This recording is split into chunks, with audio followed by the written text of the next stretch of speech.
Halo teman-teman, kita lagi di Imogiri, Bantul, ini Yogyakarta. Tepatnya di depan ratusan anak tangga yang legendaris ini. Di balik bukit yang hijau, diselimuti kabut pagi, tersembunyi kompleks makam Raja-Raja Mataram Islam yang penuh misteri. Judulnya mengulik sejarah di balik makam Raja-Raja Imogiri. Siap naik tangga bareng aku? Yuk kita mulai petualangan ini. Nah, bayangin deh, dulu Sultan Agung tuh pengen banget membuat pemakaman abadi yang juga sempurna buat dirinya. Tapi sih dulu Sultan Agung pengennya di Mekah.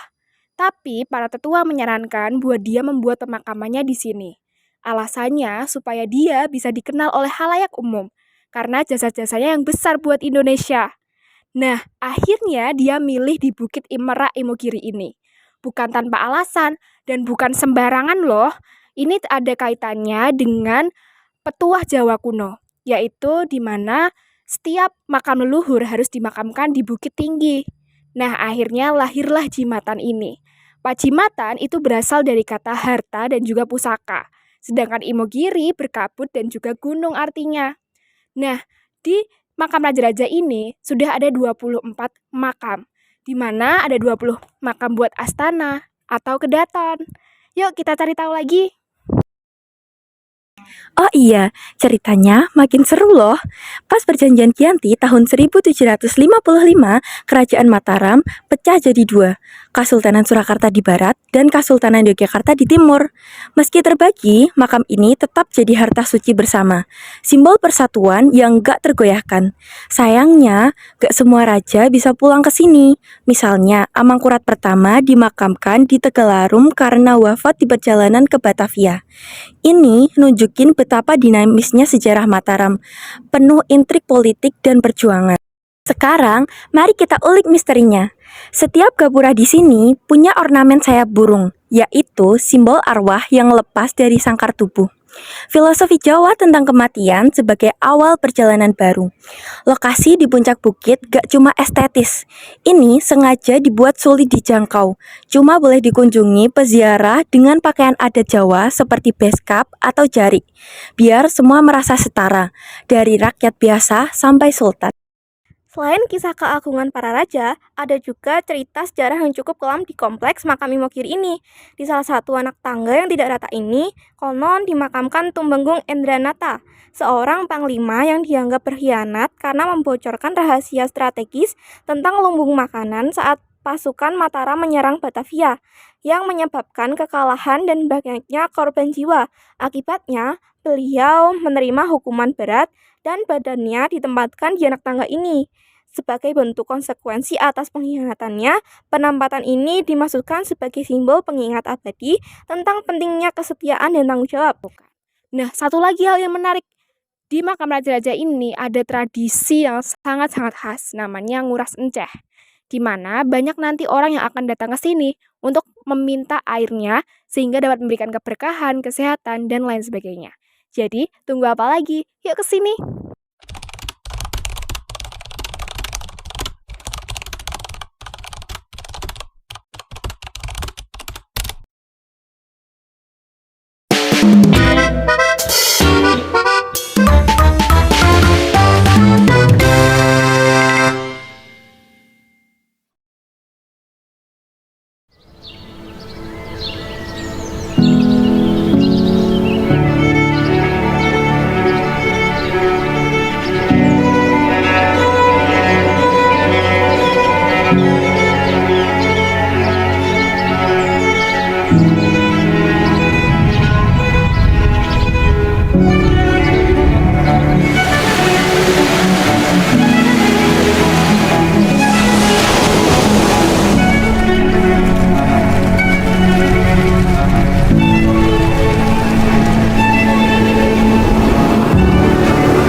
pernah ke makam raja-raja nggak? Pernah. Hari Minggu sih Kak, pas libur sekolah. Kamu kalau ke makam raja-raja ngapain aja? Selain ziarah, saya juga lihat banyak bangunan-bangunan lama zaman dahulu. Kamu tahu sejarahnya nggak? Kurang tahu Kak. Oke, terima kasih ya. Iya.